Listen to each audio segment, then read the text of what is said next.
Et oui, mesdames et messieurs, bonjour à ceux qui nous retrouvent sur YouTube pour un nouvel Instant Océan, le premier de 2025.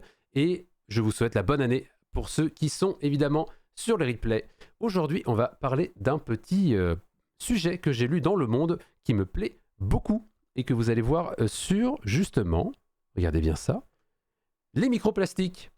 Et oui, parce qu'il y a une information très intéressante qui est sortie il n'y a pas longtemps sur, justement, une information d'ingénierie et de sciences, et ça m'avait plu, je voulais vous en parler. C'est un article qui est sorti le 10 janvier, donc c'est quelque chose qui est quand même assez récent, et j'avais envie de vous parler de ça, parce que les microplastiques, ce sont quand même des choses que tout le monde entend. Vous avez toujours, tous, entendu récemment parler de microplastiques. C'est quand même une composante qui est aujourd'hui devenue omniprésente dans nos écosystèmes, qui peut poser problème. Et oui, donc on va en parler aujourd'hui. Pour ceux qui ne savent pas, Instant Océan, ce sont des petites capsules que nous créons en live ensemble. Donc si vous voulez participer, venez en live et vous pouvez poser vos questions, bien sûr. On est là pour en parler ensemble. Donc si vous avez envie, eh bien, on peut parler de sujets que vous voulez. Pour cela, il vous faut juste proposer vos sujets pendant que nous sommes en live. C'est rigolo parce que toi et Science à la carte, vous avez tous les deux flashé sur la news. Ça m'étonne pas que Thomas en a parlé. Évidemment, allez voir Thomas aussi, bien sûr, il fait du très bon travail. Bien sûr. Mais comme c'est une petite info qui est rigolote et en plus avec une jolie infographie, je me suis dit que ça pourrait vous plaire, tout simplement. Donc si vous avez des questions, n'hésitez pas, bien sûr, on est là pour en parler. Voilà. Et moi, ça va très très bien, Climax. Je te souhaite aussi une très très bonne année et bien content que tu nous aies rejoints chez les Chouettos. Alors, un robot flottant pour écumer les microplastiques. Après avoir travaillé sur la récupération du pétrole dans l'eau, une équipe coréenne a adapté son outil pour aspirer les billes de plastique présentes en surface. Et ça, c'est bien. Comme on disait, le fléau est mondial et pour l'instant sans évolution et sans solution évidente. Les microplastiques, minuscules morceaux de moins de 5 mm, provenant de la décomposition d'emballages, de fibres textiles, de filets de pêche, flottent sur les mers et les rivières. OMG, mais qu'est-ce que c'est que ça? Alors nous, on parle de microplastiques et t'as Sar qui arrive, qui dit « Coucou !» Moi, je suis là depuis 22 mois. Bonjour à tous. Merci, Sar. Merci beaucoup pour ton resub. OMG, merci beaucoup. Merci beaucoup pour ton soutien, Sar. Tu gères. Flotte sur les mers et les rivières. Cela nuit à la vie aquatique, à la qualité d'alimentation humaine, avec des conséquences potentielles sur la santé. Et oui, 22 ans, ça commence à faire long. 22 ans. 22 mois, j'entends. 22 mois.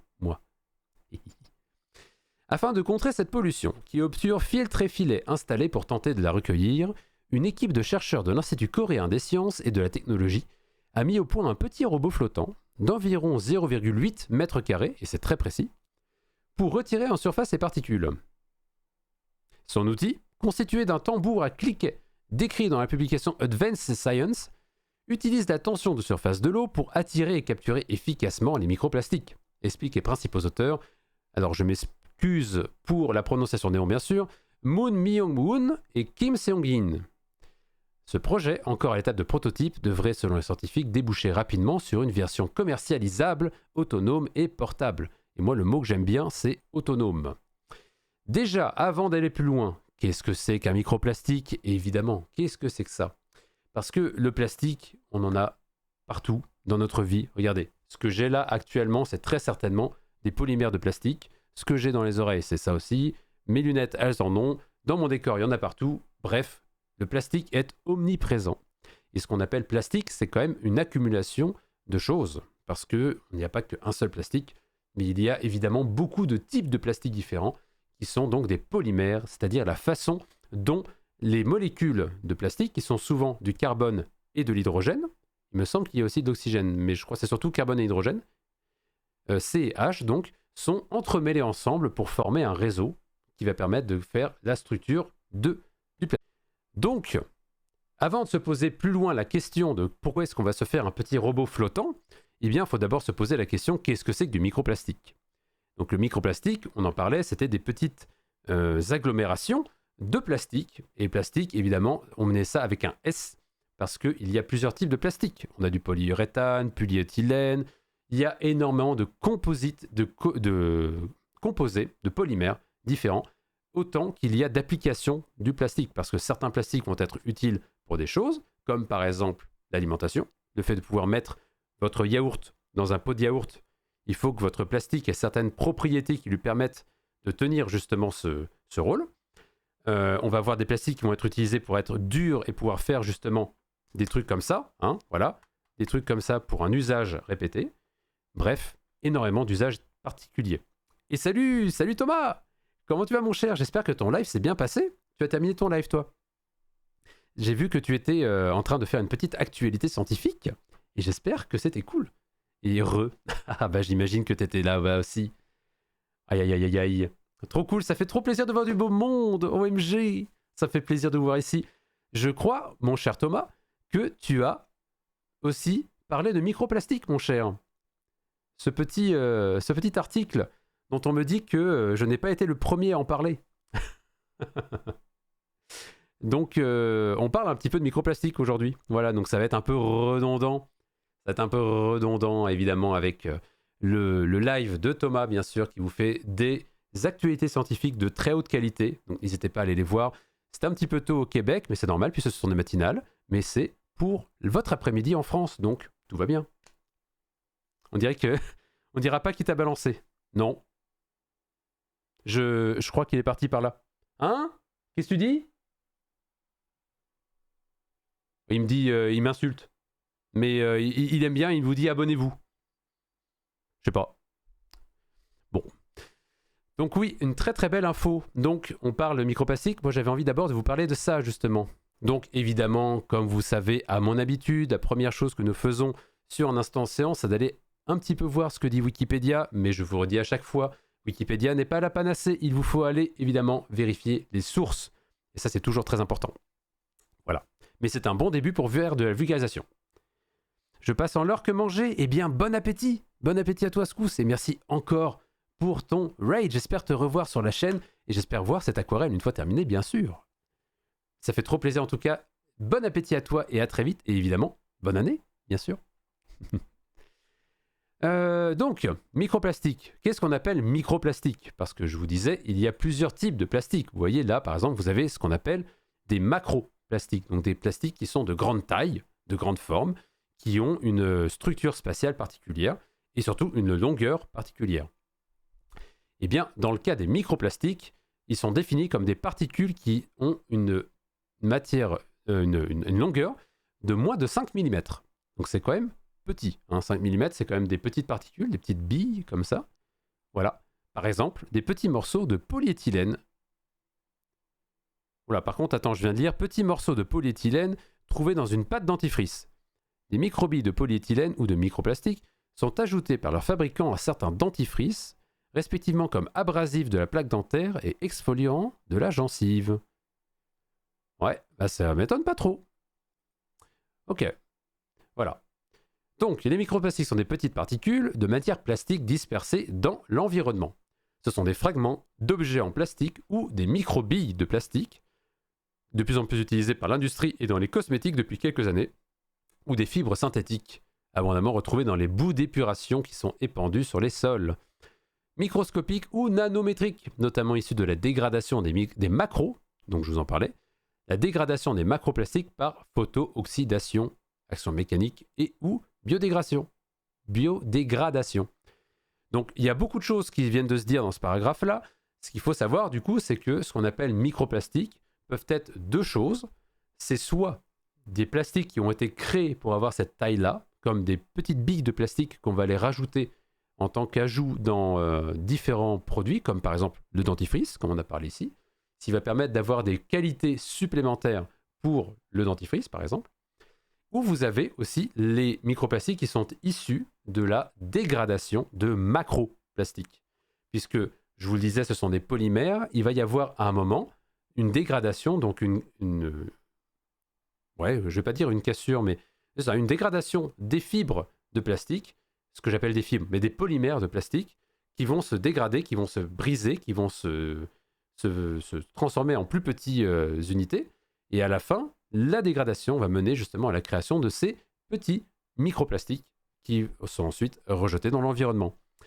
Ils s'accumulent de manière préoccupante, et là, c'est là où je suis toujours un petit peu embêté avec Wikipédia, parce que effectivement, c'est préoccupant. sauf que on est au 2e paragraphe d'un article sur les microplastiques, et là on utilise un mot qui est chargé, dans le sens où c'est pas neutre. Et c'est ça qui m'embête un petit peu.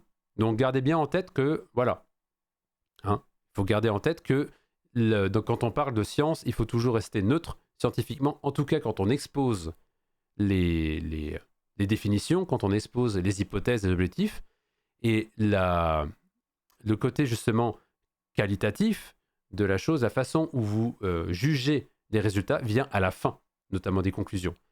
Donc c'est un petit peu à garder en tête dans les démarches scientifiques. Donc moi, effectivement, c'est préoccupant, mais là, on est plus à la découverte du concept. Donc voilà, restons neutres de ce côté-là. Mais c'est vrai que ces particules s'accumulent dans les sols, les cours d'eau, les lacs et l'environnement marin, et sont retrouvées dans les boissons en bouteilles plastiques et dans divers aliments, notamment les bivalves filtreurs qui, bien sûr, filtrent l'eau et viennent récupérer ces petites billes de plastique qu'ils vont ensuite accumuler parce qu'ils ne peuvent pas s'en nourrir, malheureusement. Donc, pourquoi est-ce qu'ils disent que c'est préoccupant? Parce qu'ils en ont quelques décennies contaminées. Non, ils ont en quelques... Oula, j'ai du mal, moi. Ils ont en quelques décennies contaminé tous les océans et les espèces marines à tous les échelons de la chaîne alimentaire, d'un pôle à l'autre, jusque dans les grands fonds. Et la production de plastique continue à augmenter. Et ça, c'est vrai. Il est prévu normalement que la production totale de plastique double d'ici 2050. Donc c'est quand même énorme. Et c'est le Capitaine. Hello, hello. Ouh là là, j'arrive, ça parle de choses horribles. Alors, justement, on parle de choses qui sont préoccupantes, mais on a une solution. Et ça, c'est moins horrible. Et ça, c'est bien. J'espère que tu vas bien, mon cher Capitaine, et bonne année à toi, bien sûr. Donc, les microplastiques. Gardez bien en tête que nous avons donc les microplastiques qui sont faits pour être des microplastiques, et des microplastiques qui sont issus de la dégradation de macroplastiques. Voilà. Après, on va surtout lire la page Wikipédia du continent de plastique. Oui, bah oui, ça on va en parler bien sûr. Donc, si je veux aller un peu plus dans le détail d'autres choses, je veux aussi vous présenter la page des microplastiques que propose le gouvernement du Canada, notamment avec le département des pêches et océans. Le département? Department? Oui, c'est ça. Le ministère, en français. Ministère des pêches et océans Canada. Et des microplastiques, ils disent que effectivement, des microplastiques ont été trouvés sur presque toutes les plages, à la surface de tous les océans et au plus profond des mers, et dans certaines des régions les plus reculées de la planète. Dans le cadre des efforts du gouvernement du Canada pour réduire la pollution par le plastique, nous nous sommes engagés à en apprendre davantage sur les microplastiques et à contribuer au programme scientifique canadien sur le plastique. Petite pause ici. Là, c'est effectivement une initiative canadienne, mais sachez effectivement que la question intéresse des scientifiques au plus haut point. Parce que, tout simplement, les plastiques, on ne sait pas encore trop comment est-ce qu'ils sont pris en compte par la biologie et comment quel est leur devenir dans les écosystèmes. On a des idées, parce qu'on sait que ce sont des particules qui sont conviées par les courants, que ce sont des particules qui ne peuvent pas, en général, être digérées par les espèces. Donc, oui, on sait un peu qu'ils vont se déplacer et s'accumuler dans certaines régions du globe. Ils vont venir aussi être mangés par les espèces et être accumulés, ce qu'on appelle la bioaccumulation. Donc ça, on va en parler juste après. Mais effectivement, il y a encore beaucoup d'informations. Est-ce que ces particules interagissent entre elles? Est-ce qu'elles interagissent avec les cycles de nutriments comme le carbone, l'azote, le phosphate? Donc plein de questions encore qui seront sans réponse, évidemment. Donc, évidemment, sur cette page-là, que je vous partagerai bien sûr sur le Discord, vous pouvez en apprendre un peu plus, effectivement, sur tout ça, sur le microplastique et le lien avec l'environnement aquatique. Et voilà, il parle justement de deux choses aussi dont on vient de parler, qui sont les microplastiques primaires, qui sont des produits plastiques directement rejetés dans l'environnement sous forme de petites particules, qui sont souvent utilisées dans des produits pharmaceutiques et cosmétiques. Les microbilles sont toutefois interdites dans les nettoyants et les dentifrices. Ça, c'est intéressant, ça. Parce qu'on a dit dans Wikipédia que la photo qui avait été prise était prise dans du dentifrice. Voilà. Donc maintenant, c'est interdit. Donc ça, c'est déjà une bonne nouvelle. Les microplastiques primaires sont également utilisés pour fabriquer des produits plastiques plus grands. Effectivement. Parce que quand vous avez des microbilles, il suffit de les chauffer ensemble pour former des plus gros objets. Parce que ça fond, justement. Et ça vient s'agglomérer et se polymériser avec d'autres billes et former justement des réseaux plus grands. Et vous avez les microplastiques secondaires, qui sont justement des objets en plastique de grande dimension qui se fragmentent et se dégradent dans l'environnement. Et information importante, les microplastiques les plus courants dans les environnements marins sont des microplastiques secondaires qui proviennent d'articles de tous les jours. Les plus fréquents sont les fibres de vêtements synthétiques que nous portons ou la poussière des pneus, mais il y a aussi d'autres sources notables comme les engins de pêche et les plastiques à usage unique, par exemple les emballages de nourriture, de boissons, sacs plastiques, brosses à dents et mégots de cigarettes. Donc oui, voilà, évidemment. Donc ça, c'est déjà un point important, c'est que la majorité du microplastique qu'on peut trouver, en tout cas dans l'environnement marin, et d'après DFO, c'est des macroplastiques qui sont dégradés et qui finissent dans l'environnement marin. Du coup, j'en profite tout de suite pour mettre un premier message. Ne jetez pas vos gobelets dans la nature. Mettez-les dans la poubelle. C'est déjà bien. Pareil pour tout ce que vous utilisez, le plastique à usage unique, dans la poubelle. Colis. Après, c'est interdit au Canada. Non, c'est pas ailleurs. Ouais, effectivement, ça c'est une page sur le Canada. Je n'en sais pas pour d'autres, notamment l'Europe, mais j'aurais tendance à penser qu'il y a quand même des informations là-dessus. Donc on pourrait les regarder. Et salut Tipweek! Hello, hello, comment tu vas? Et bonne année à toi! Donc, pourquoi est-ce que c'est embêtant? C'est parce qu'effectivement, les microplastiques, comme on disait, ce sont des polymères, ce sont des particules qui ne sont en général pas métabolisables. Et forcément, les microplastiques peuvent être retrouvés dans un large éventail d'animaux aquatiques, de petits organismes comme le zooplancton, parce qu'ils sont ingérés ou inhalés lorsqu'ils mangent des proies qui ont consommé des microplastiques, quand ils mangent des microplastiques qui flottent sur l'eau, quand ils filtrent l'eau et quand ils respirent par leurs branchies. Donc en fait, finalement, quand ils vivent dans l'environnement, leurs activités vont venir justement faire en sorte qu'ils imprègnent, ça veut rien dire, qu'ils consomment finalement du microplastique, d'une certaine façon, que ce soit juste avec leur consommation de nourriture ou par le fait qu'ils prennent de l'eau et que de l'eau est contaminée au microplastique. Bananier et pop sauté à tous. J'aime bien. Tiens, pour ça, tu as un petit tac, et je pense, Émerion, que tu peux donner 2 points à Tipweek, s'il te plaît. Merci. Voilà. Donc, je vous ai donné un petit peu d'informations sur les microplastiques. Et le problème, que vous pouvez très bien imaginer, c'est que ces microplastiques se retrouvent de façon majeure dans l'océan et dans les environnements aquatiques, et même partout. Je vais vous dire pourquoi. Parce que dans l'air que nous respirons, il y a des microplastiques, mais pas des micros, des nanoplastiques, donc des plastiques encore plus petits, des particules qui sont encore plus petites. Il y en a littéralement partout. Et c'est un gros problème de santé humaine, parce que nous, on ne sait pas effectivement qu'est-ce qu'on en fait, mais on sait que ça s'accumule. Et c'est certain que dans notre corps, dans votre corps, vous avez des microplastiques. Et oui. Allez, tu vas me faire un petit bruit de fond pendant que je vais chercher ma bouffe. Let's go, Captain. Eh bien, bon app à toi. Bah, après, tu seras allé chercher ta bouffe. Et merci Eklina. Bienvenue parmi nous. Bienvenue chez les Chouettos. Et merci pour le follow. J'espère que tu te plairas parmi nous. Donc, du coup, on se pose des questions. Est-ce que les microplastiques sont bons pour la santé? La réponse est probablement non. Si on regarde un petit peu ici, une phrase déjà qui me fait un petit peu tiquer de l'œil, effectivement, l'ingestion peut avoir des effets physiques et toxicologiques. Et oui.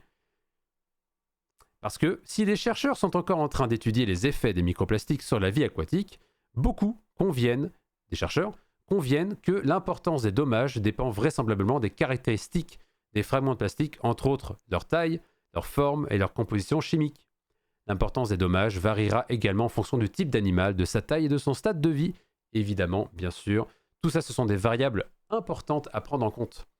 Et ils pensent qu'il peut y avoir des effets, notamment sur l'alimentation, effectivement, parce que si vous mangez des microplastiques que vous ne pouvez pas digérer, ça va être moins important pour vous, pour votre métabolisme, forcément. Ça va être une perte d'énergie pour essayer de digérer quelque chose que vous ne pouvez pas digérer. La croissance, bien sûr, parce que forcément, si vous mangez des plastiques, vous ne pouvez pas les utiliser vous. Et ça prend de l'énergie pour rien. Donc ça fait une croissance réduite, par exemple. Attention, je schématise. Sur les mouvements, bien sûr, parce que si ça s'accumule sur des tissus, dans les muscles, ça peut empêcher vos mouvements. La reproduction, encore plus si ça vient se retrouver dans le placenta de la mère ou dans les cellules somatiques. Germinales, pardon. L'inflammation et l'espérance de vie. Donc tout un tas de questions qui se posent, bien sûr. Eklina, hello, je suis arrivé en même temps que Scous, mais j'avais les mains dans la pâte. Ah, qu'est-ce que tu fais comme pâte? J'espère que c'est une pâte à pizza, c'est bon. En tout cas, c'est super intéressant, bah, je te remercie. Merci beaucoup. Pâte feuilletée pour la frangipane de demain. OMG, incroyable. Ça, c'est bon, ça. Oh, la pâte. Mais courage, hein, parce qu'une pâte feuilletée, c'est long. Qu'est-ce que c'est long à faire. En tout cas, miam miam. J'en ai mangé une partie de Guerre des Rois tout à l'heure. C'était bon. Mais j'étais tout seul pour tirer les rois, malheureusement. Donc j'étais mon propre roi. C'est la vie. En tout cas, j'ai eu la fève et ça, c'est cool. J'ai mis ma petite couronne, j'étais heureux. Et en tout cas, la frangipane était très bonne. Voilà. Donc, vous vous doutez bien que s'il y a des effets physiologiques et physiques probables sur les espèces, bah forcément, ça peut poser un problème. Et comme je vous le disais, la production de plastique, si je vous montre, par exemple, production de plastique annuelle, j'ai fait la pâte de Mercotte. Oh, miam. Et ça, regarde, la quantité... Bon, alors, attendez. Encore une fois, ça, c'est quelque chose qui est... voilà. C'est le premier titre que Microsoft Bing nous donne. Ça ne veut pas forcément dire qu'il est vrai. Hein? Voilà. Mais si on va sur plasticeurope.org, on a la quantité de plastique produit dans le monde chaque année est passée de 2 millions de tonnes en 1950 à 390 millions de tonnes en 2021. C'est beaucoup. Donc si on va voir sur la presse... National Geographic, tiens. Qu'est-ce que nous dit National Geographic?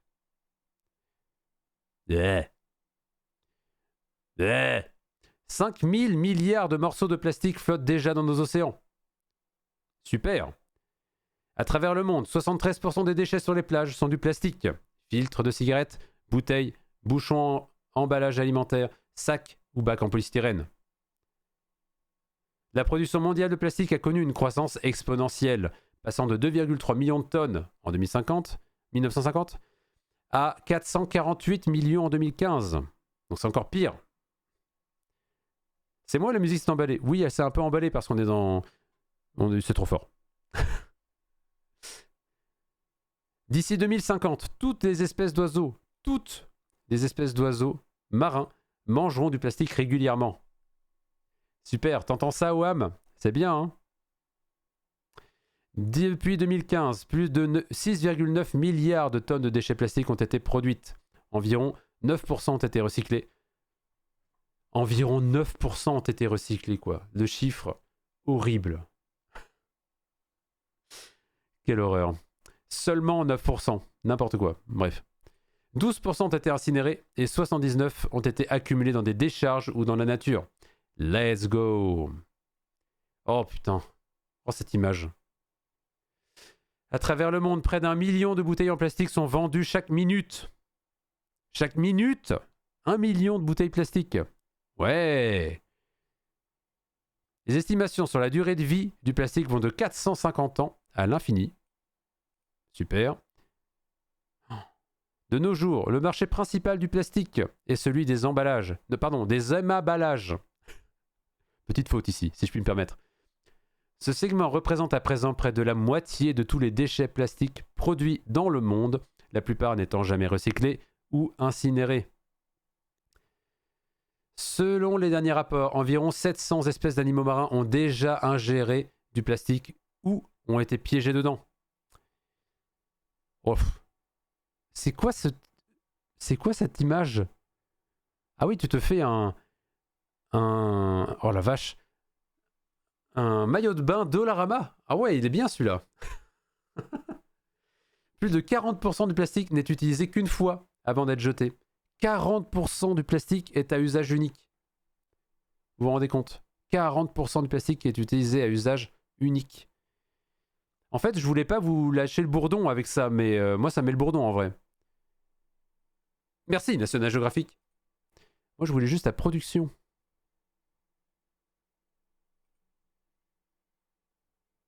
On peut avoir le lien de l'article, Gwen, il est pas mal. Ouais, je vous envoie ça. Regardez, voilà, c'est ça, c'est ça que je voulais voir. Non. Je peux pas l'avoir plus grand là? Voilà. Ça, c'est ce qui est produit aujourd'hui en plastique. On est à plus de 400 millions de tonnes aujourd'hui. More than half of all the plastic ever produced, ever been made. Ah ouais. Donc ça veut dire que 56% des plastiques ont été produits depuis 2000. Donc on a vraiment une augmentation exponentielle. Et regardez.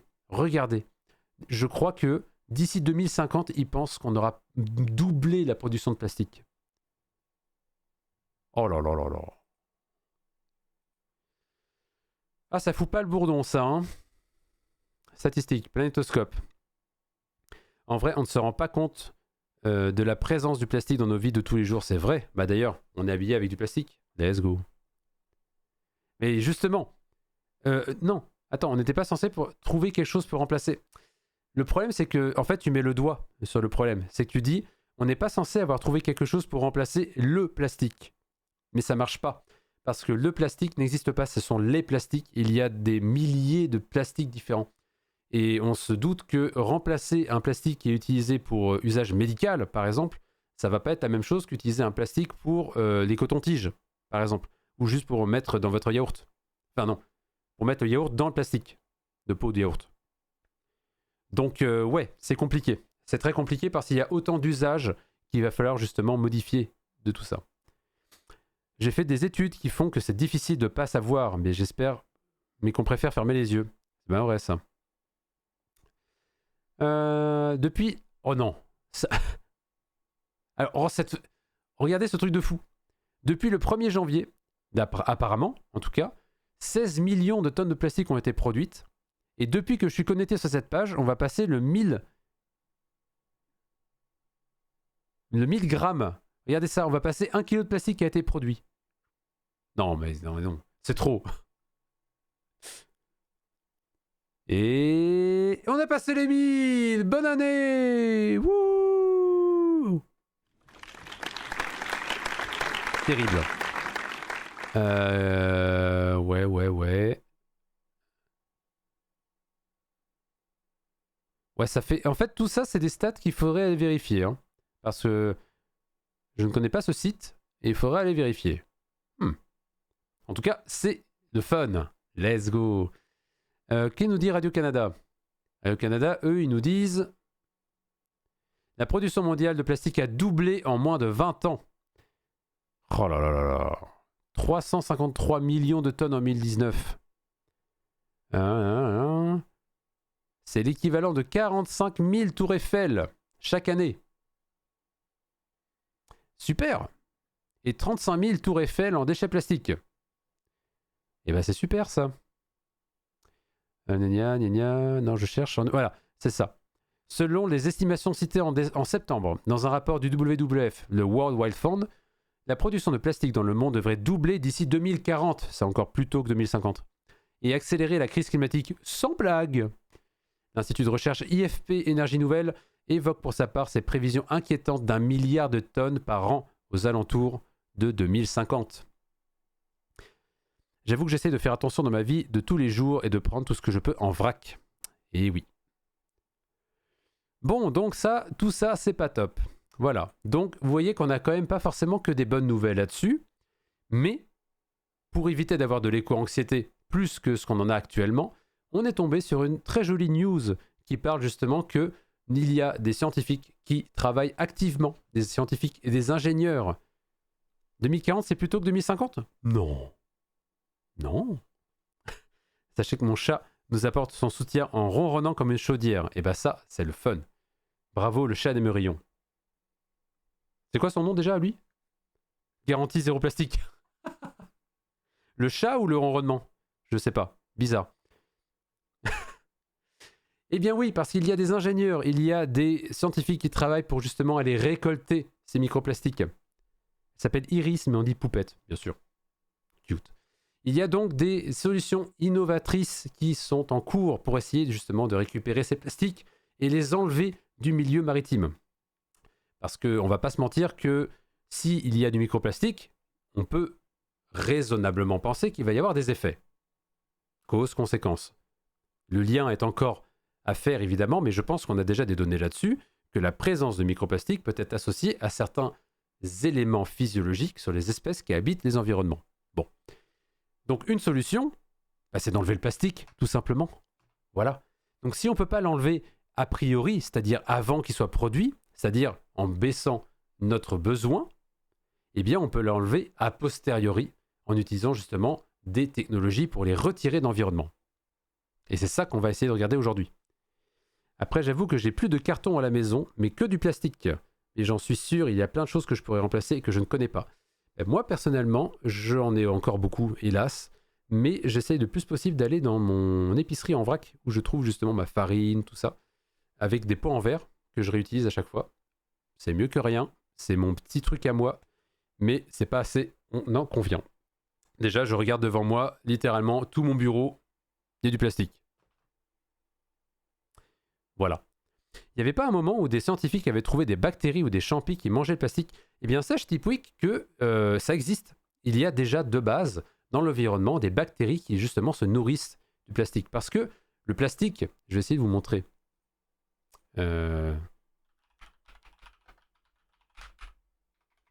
Plastique. Est-ce que je vais réussir à vous trouver ça?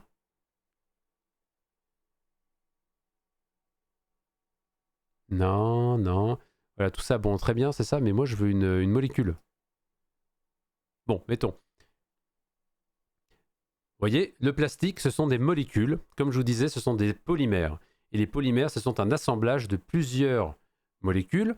Et là, ce que vous voyez, c'est la formule du polypropylène, qui est donc un assemblage, une chaîne, finalement, de ça, qui est donc du carbone, une chaîne de carbone, et avec un groupement méthyle, ici.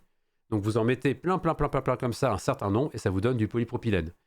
Donc les plastiques, c'est souvent un hydrocarbure, donc c'est-à-dire C et H, carbone et hydrogène. Salut Chapreneuil, hello, comment tu vas? Coucou. Oui, ils avaient jeté ces bactéries sur le continent, il me semble. Et bien justement, parce que ces bactéries existent dans le milieu. Elles existent déjà dans le milieu marin. Et c'est pour ça que quand vous avez des macroplastiques, vous avez justement de la dégradation. Alors, la dégradation n'est pas que biologique, elle peut se faire aussi avec les rayons solaires qui viennent justement briser des chaînes de plastique que vous avez là. Mais il y a beaucoup de bactéries qui vont justement se nourrir de ça, donc à permettre la dégradation du plastique. Et ça, c'est déjà naturellement, c'est déjà fait naturellement. Et c'est le même processus que vous pouvez trouver notamment dans le cas des marées noires, par exemple. Parce que quand vous avez des marées noires, vous avez du pétrole, donc encore une fois des hydrocarbures, et une grande partie va se dissoudre dans l'eau, mais une grande partie va aussi être mangée par les bactéries, justement, qui s'en nourrissent pour leur métabolisme.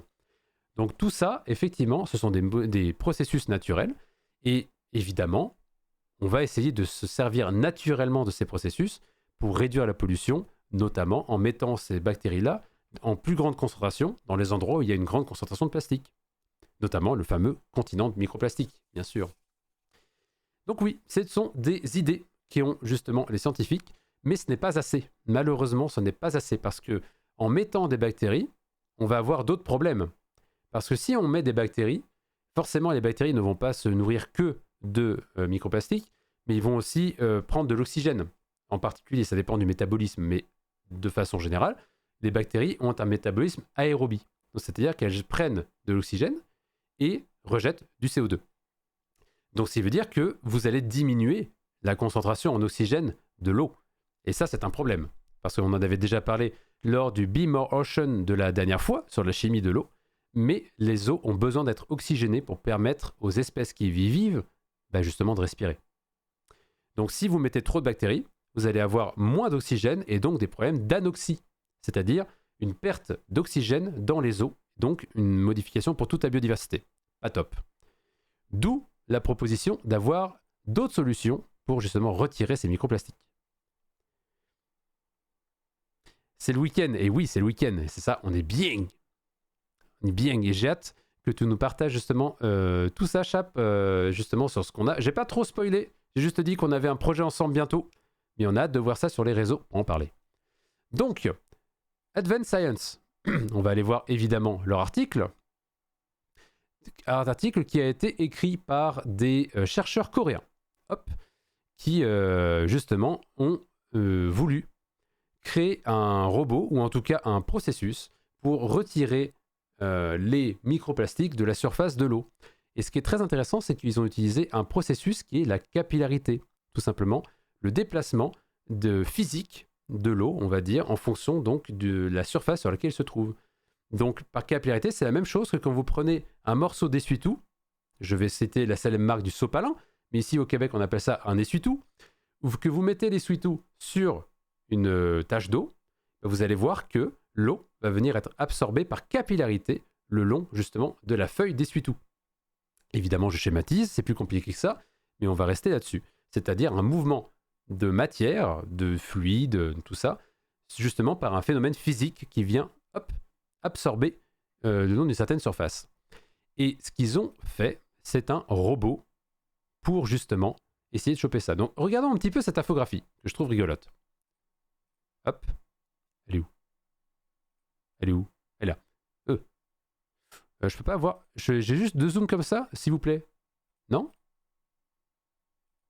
Oh là là. Oh le malaise. Eh ben, on va pas regarder ça.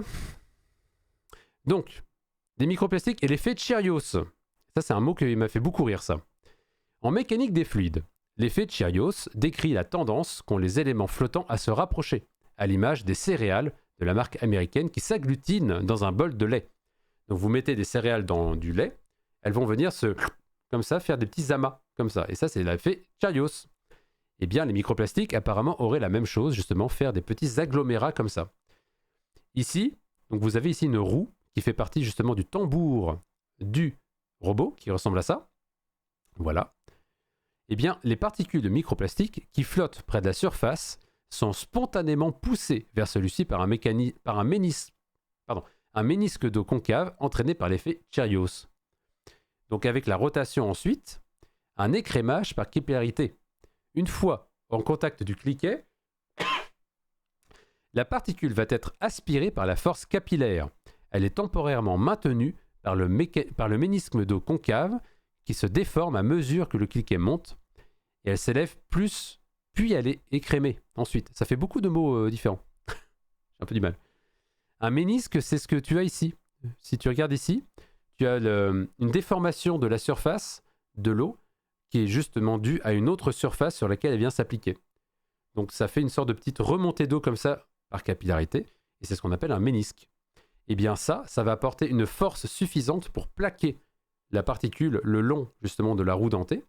Et le mouvement va faire en sorte que la particule va monter, entraînée toujours par cet effet de capillarité, et faire en sorte que quand ensuite elle va être suffisamment haute, là il n'y aura plus de capillarité, ça va être la gravité qui va la laisser ici, elle sera ensuite collectée dans le caisson réceptacle.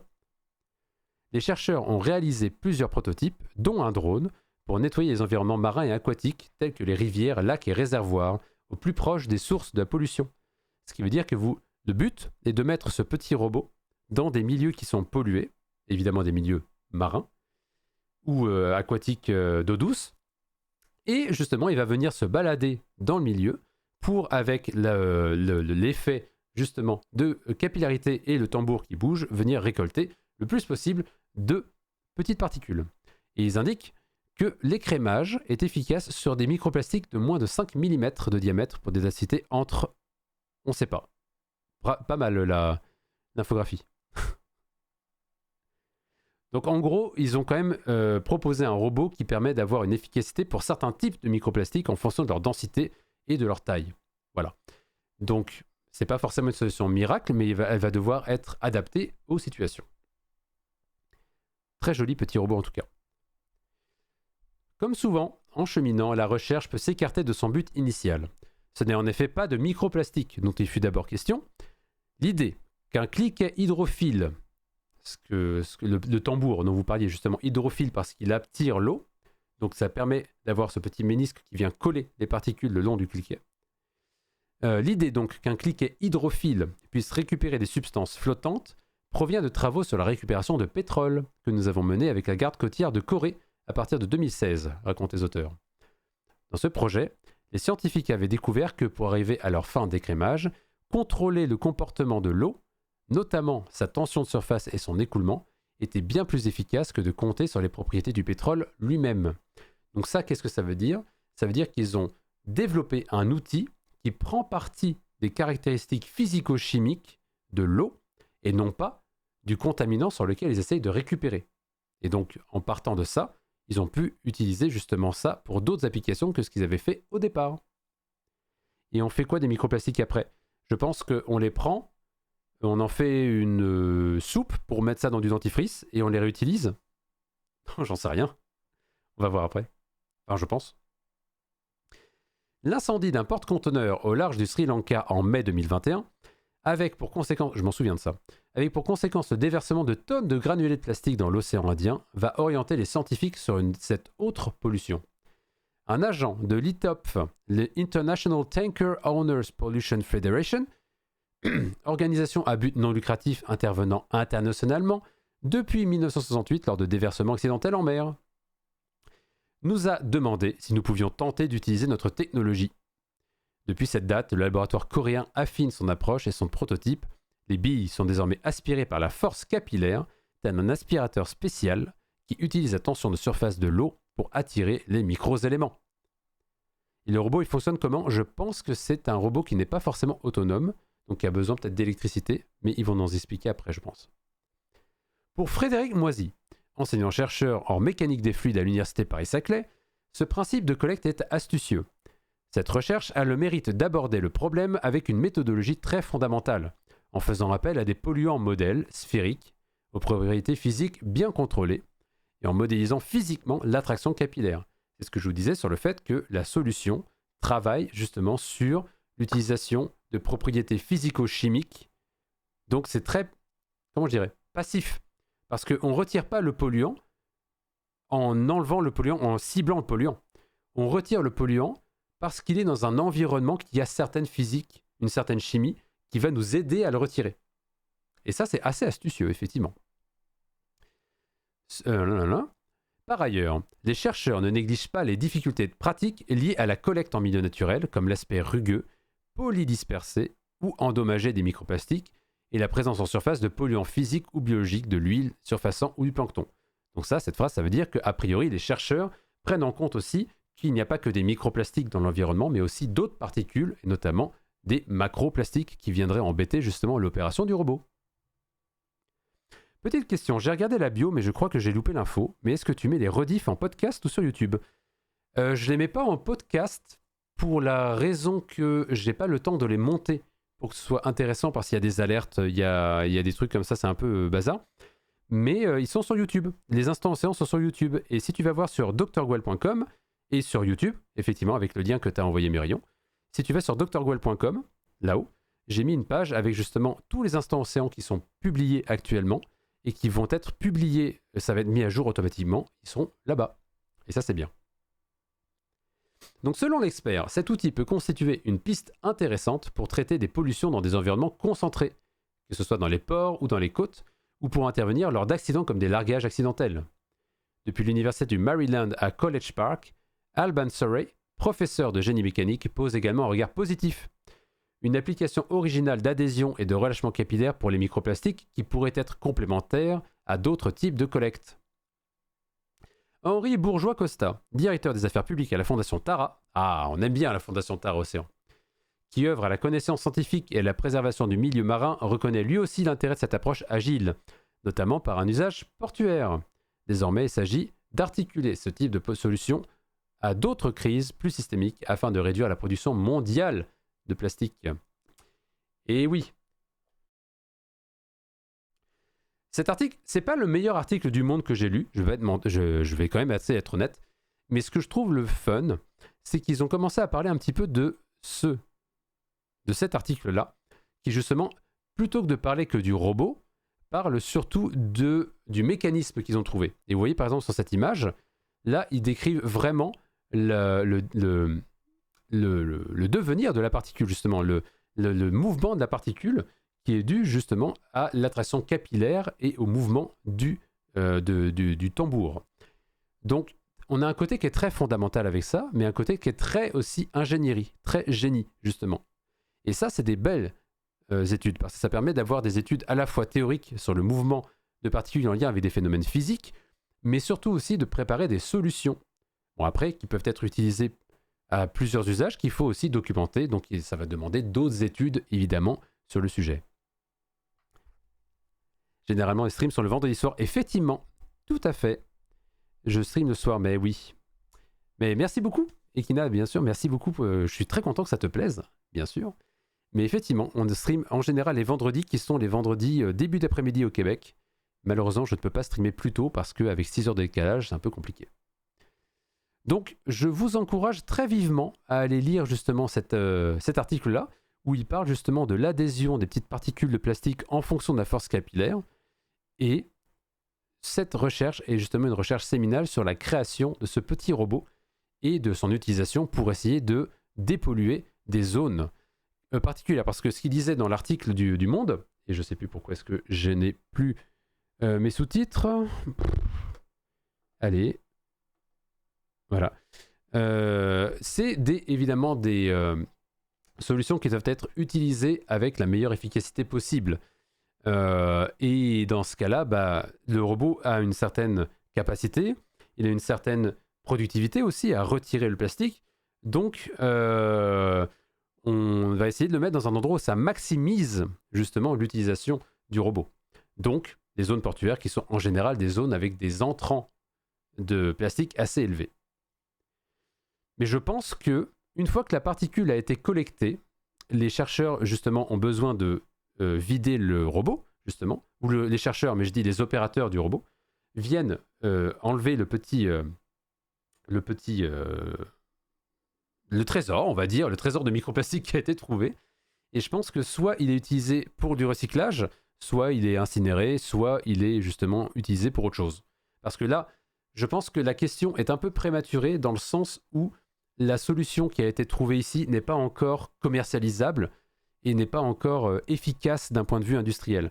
Donc, se poser la question du devenir, ça va être amené à changer énormément.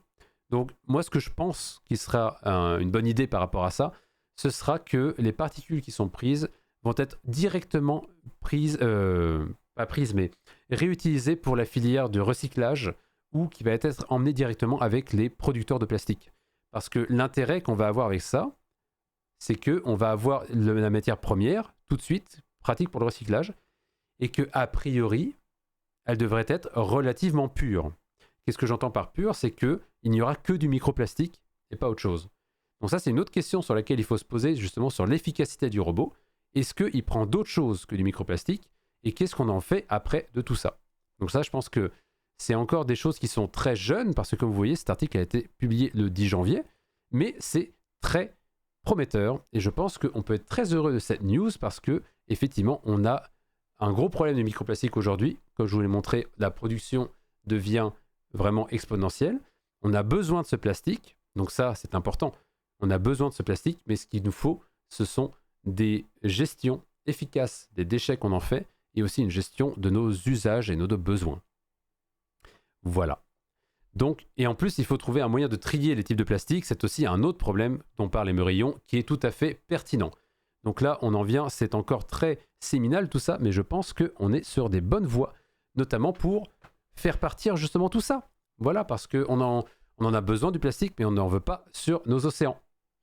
Voilà, si vous avez d'autres questions dans le chat, n'hésitez pas aussi à réagir. Vous sur YouTube qui regardez cette rediffusion, c'était Instant Océan, une petite capsule co-construite en live avec les viewers, donc c'est pour ça que vous pourrez trouver que c'est un petit peu fait sur le vif, parce qu'effectivement c'est tout le concept de l'émission. Nous faisons du contenu ensemble, nous cherchons sur internet et nous répondons aux questions ensemble, avec justement le côté de vulgariser tout ça. Donc on se retrouve pour le prochain Instant Océan, et d'ici là, jetez votre plastique dans la poubelle et pas dans l'océan.